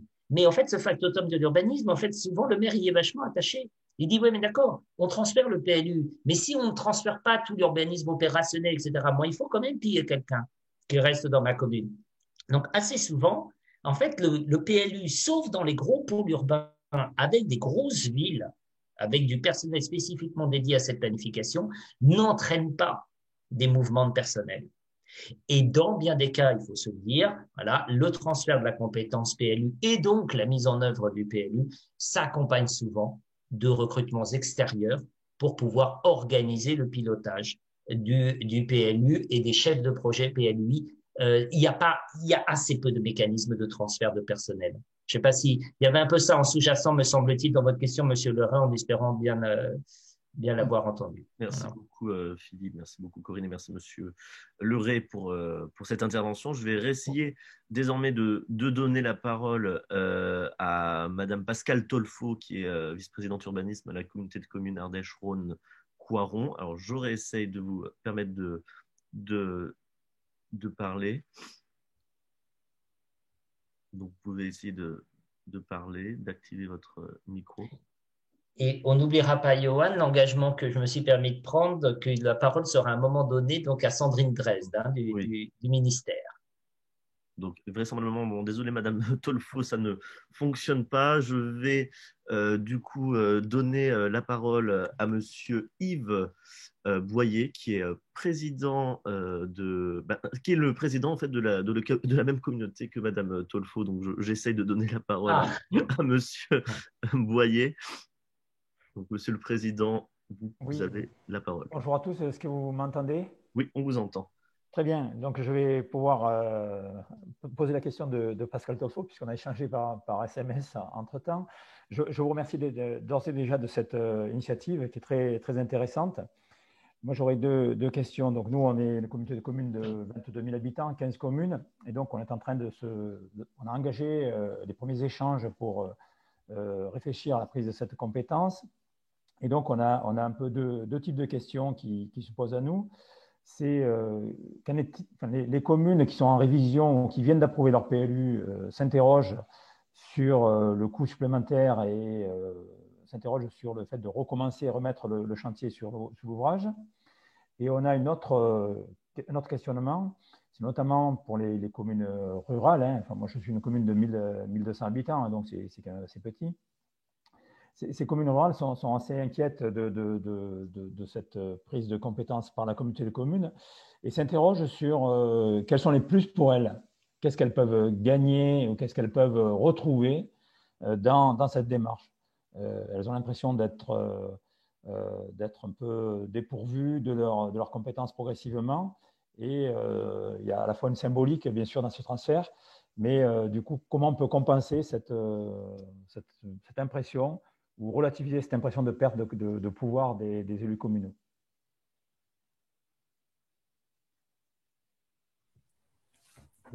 Qui veut prendre la parole?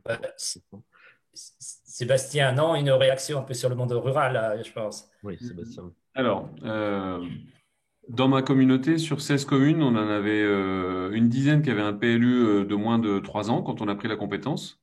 Dont les 3 communes littorales, dont la ville-centre et dont 3 communes sur 5 dans la périphérie de la ville-centre. Donc, beaucoup de PLU récents.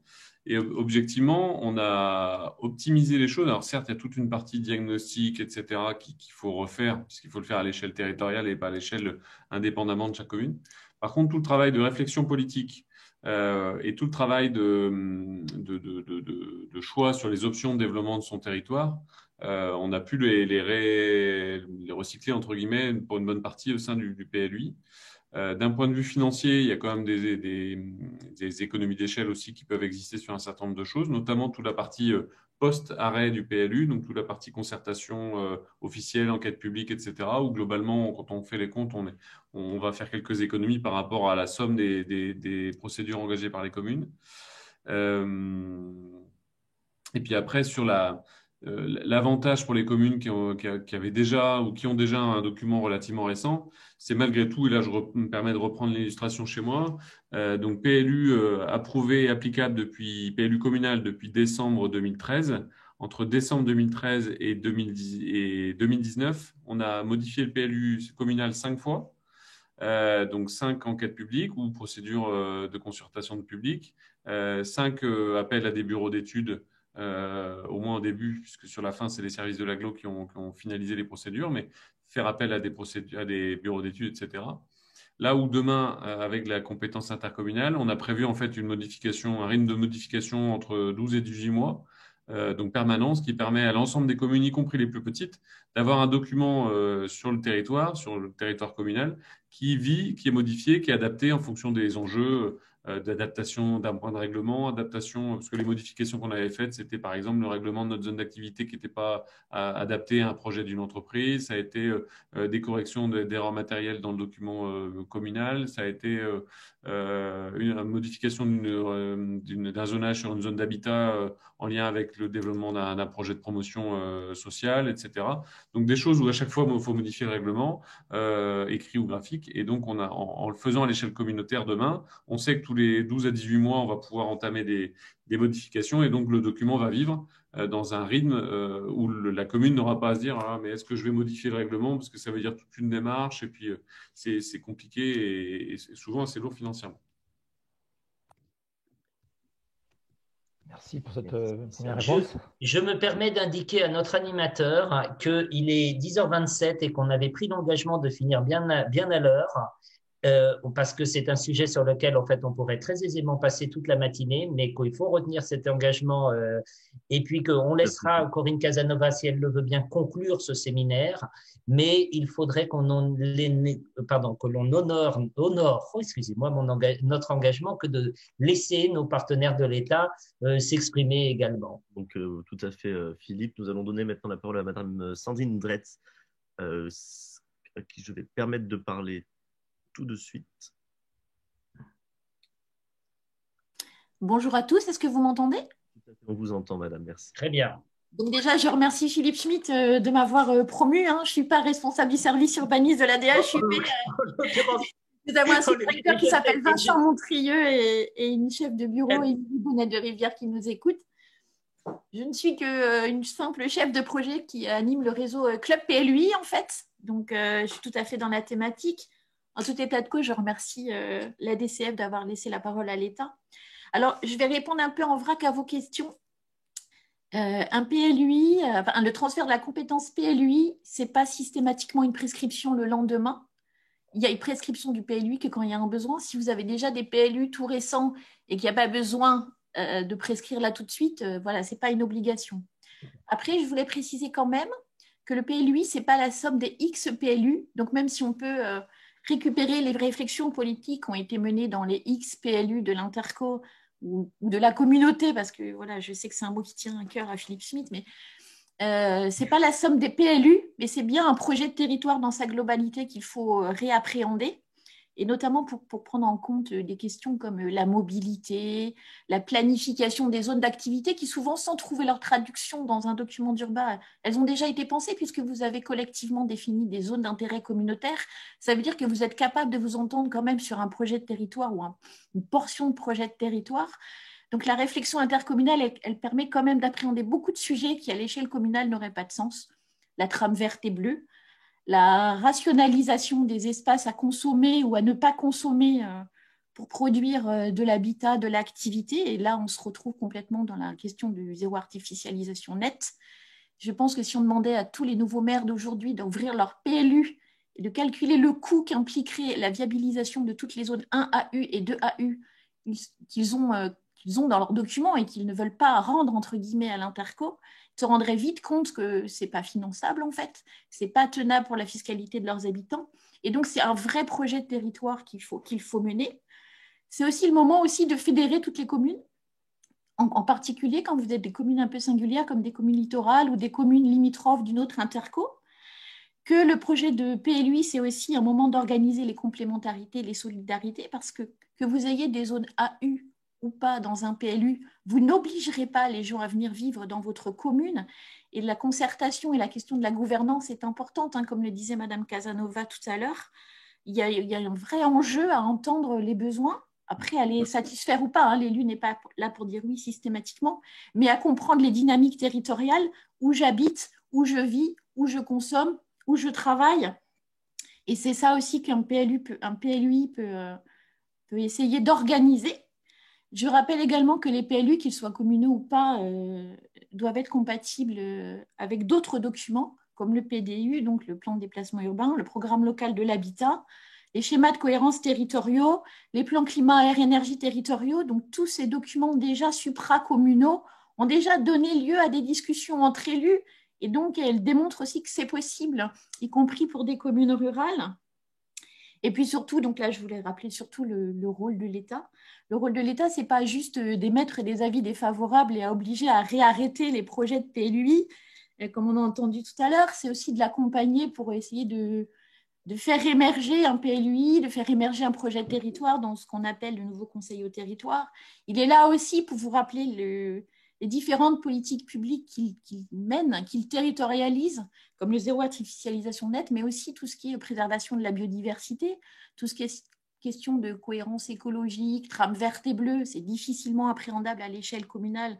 Ça l'est déjà un peu plus à l'échelle intercommunale, voire à l'échelle du SCOT, voire à l'échelle d'un document départemental, voire régional comme le SRADET, parce qu'il y a aussi toutes ces imbrications d'échelle à intégrer. Il est là aussi pour vous faire un porté à connaissance et définir les enjeux qu'il a, et ensuite à discuter avec vous. Si vous vous retrouvez sur les enjeux, vous vous retrouvez souvent sur le projet de développement de la collectivité.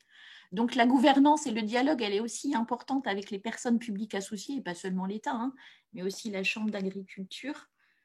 Et puis, comme le disait tout à l'heure Philippe Schmitt, la main reste au maire sur la délivrance des actes ADS. Et parfois, c'est rassurant d'avoir un PLUI ou un service communautaire d'instruction parce que le maire peut se retrancher derrière l'Interco pour, effectivement, dans les petites communes rurales où le dialogue doit rester, se retrancher derrière un document ou je ne sais pas comment on pourrait le dire pour asseoir sa décision. Et enfin, l'État reste quand même maître du contrôle de légalité, mais le contrôle de légalité, c'est aussi de la pédagogie dès la prescription du PLUI. Voilà, globalement, les messages que je voulais faire passer, et plus particulièrement sur le ZAN, puisque en ce moment, c'est vraiment le sujet.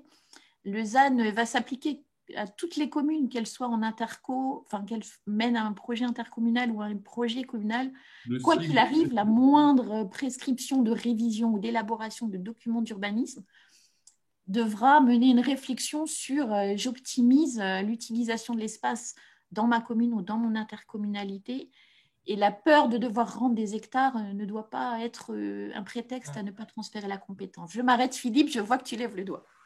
Non, on va laisser. En effet, merci beaucoup Sandrine, merci de ce témoignage. Et puis c'est aussi symbolique pour montrer que l'État n'est pas que censeur, si je puis dire, il peut être accompagnateur. Et on a souhaité, d'ailleurs, je me permets juste, avant de donner la parole à Corinne Casanova pour la conclusion, vous indiquer et que l'État anime ce que l'on appelle le club PLUI, enfin bref, club dans lequel l'ADCF s'est beaucoup impliqué, voire même été très très impliqué au début de ce club. Il y a sur les questions de PLU Interco beaucoup de ressources documentaires. Vous pouvez aller sur le site de l'ADCF sur les questions de PLU Interco. On a essayé de restructurer un peu l'ensemble des productions qui ont été les nôtres ces dernières années. Il y en a qui datent, mais sur le fond, tout reste valable, à part quelques points juridiques qui ont pu évoluer. Et vous trouverez d'ailleurs un document qui synthétise l'ensemble des ressources disponibles du côté de l'État, du côté de la DCF et autres producteurs, ça peut être le CEREMA, etc., sur les questions d'urbanisme intercommunal. Donc, je vous invite, que ce soit via le club PLUI, c'est-à-dire sur le site du ministère ou via le site de la DCF, vous retrouvez une ressource, y compris, vraiment, et je m'arrête là, y compris des petits documents pédagogiques, oui, que l'on a fait déjà il y a 3-4 ans, enfin à la sortie de la loi Allure, mais qui restent tout à fait utilisables pour alimenter vos débats locaux sur ces questions-là. Voilà, je me permets, moi, de fermer mon micro et éventuellement, Johan, de te proposer de passer la parole à Corinne Casanova qui clôturerait, si Sébastien le veut bien, qui clôturerait ce séminaire. Tout à fait, Philippe. Merci, merci beaucoup. Donc, je donne la parole à Corinne Casanova pour la conclusion de nos échanges. Alors, quelques secondes pour rester dans le timing. Moi, je voudrais remercier tous les participants parce que c'est très riche. J'ai besoin d'une petite question pour Johan. Est-ce que les questions vont être référencées quelque part? Est-ce qu'on peut, pour le coup, pour certaines qui sont très techniques et auxquelles nous n'avons pas répondu, on pourra activer une foire aux questions pour y mettre un petit mot? Je veillerai, j'y ai pensé forcément parce qu'on a énormément de questions, notamment techniques. Donc j'y ai pensé, je ferai de mon mieux pour qu'on retrouve ces questions une fois la webconférence terminée. Et sinon, j'encourage les intercos qui ont posé des questions à ne pas hésiter à revenir vers nos services, notamment juridiques, s'ils ont encore des questions, parce que je vois qu'il y en a énormément, surtout sur les questions de PLU en cours dans leur commune. Donc on fera en sorte de… Et on se mettra en cheville avec l'État pour y répondre d'ailleurs. Donc pour moi, ça, c'est un enjeu pour que personne ne reparte frustré d'une discussion générale, mais que sur son cas particulier, il puisse trouver une réponse. C'est très important dans le cas de ces éléments. Moi, ce que j'ai juste envie de vous dire, il y a plusieurs petits points. C'est véritablement la meilleure des incitations. C'est vrai qu'au départ, il y a eu une incitation à passer en PLUI, c'était ça renvoyer plus loin le délai de caducité des postes. Aujourd'hui, on n'a plus cette carotte. Moi, j'ai juste envie de dire qu'en début de mandat, par contre, il y a eu plein de renouvellements dans les conseils municipaux, donc du coup dans les intercommunalités. Je pense que c'est vraiment le moment de discuter du projet de territoire et que l'incarnation du projet de territoire, c'est le document d'urbanisme. Donc, que les élus réussissent à transférer la compétence ou pas, parler de l'urbanisme, ce sera parler de son territoire, donc ce sera forcément bénéfique. Et si vous avez besoin que les uns et les autres, on vienne discuter sur vos territoires, je crois que techniciens, élus et anciens élus de la DCF se feront un plaisir de venir échanger avec vous, où que vous le souhaitiez, si vous trouvez des affinités, qu'elles soient politiques, territoriales ou autres, avec les uns et les autres. Moi, j'ai envie de dire aussi que les services de l'État l'ont exprimé. Quelque chose arrive sur nos territoires, c'est la question du zéro artificialisation nette. Je pense que c'est un sujet très important qui aura besoin de beaucoup de pédagogie et que là aussi, dans le cadre d'un document global, que ce soit un PLUI, que ce soit un SCOT, il y a véritablement matière à discuter de manière plus armée sur la traduction sur nos territoires de ce document. Et le dernier point, moi, c'est un petit message pour Sébastien. Je passe la main. Il me semble qu'il reste un enjeu sur le document d'urbanisme intercommunal, c'est de le faire maigrir. Donc là aussi, je me tourne à la fois vers la DCF et vers les services de l'État. Les dernières remarques qui nous ont été faites aussi, c'est de dire « Oh là là, un document intercommunal, pour porter le dossier, il faut un diable, tellement c'est lourd. Le document communal est guère plus léger. » Et je pense que vous avez un vrai enjeu dans les années à venir pour que le document d'urbanisme, soit ce intercommunal, soit ce qui fixe le cap. Et qu'ensuite, la taille du muret, la couleur des volets, ou toute autre question qui, sans être péjorative, est très importante localement, ça revienne dans une charte communale où, du coup, chacun puisse retrouver le sens de son document. Au niveau de l'interco, on fait la perspective, on regarde les problématiques supra, et au niveau de la commune, sans que ce soit péjoratif, parce que c'est aussi ce qui intéresse beaucoup l'habitant, on retrouve le lien sur ce qui fera la singularité du lieu où il vit, parce qu'effectivement, quand on parle d'urbanisme, on parle du lieu de vie des gens et de leur qualité de vie. Donc, qu'on puisse retrouver, et ça peut aussi être ce qui débloquera demain la relation commune-communauté, la perspective d'un côté, le supra, et le quotidien au niveau communal. Voilà, et la proximité pour le coup. Voilà, je vous remercie pour cette intervention qui sera certainement ma dernière, et bon vent à tous pour ce nouveau mandat. Merci beaucoup, Corinne Casanova, pour cette conclusions et tout le travail accompli jusque-là. Merci également à tous les participants. Merci à Sébastien Miosek, merci à Philippe Schmitt et aux équipes de la DCF. Merci à vous tous d'avoir suivi cette web rencontre, le retour des web rencontres de la DCF qui risque de se perpétuer vu les circonstances sanitaires. En tout cas, sachez que la DCF est présente aux côtés de ses adhérents, aux côtés des intercommunalités de France, et nous continuerons à l'être pendant la période qui s'annonce, tant sur les questions de gestion de crise que de relance économique et de soutien aux entreprises. Merci beaucoup à tous d'avoir participé et à très bientôt.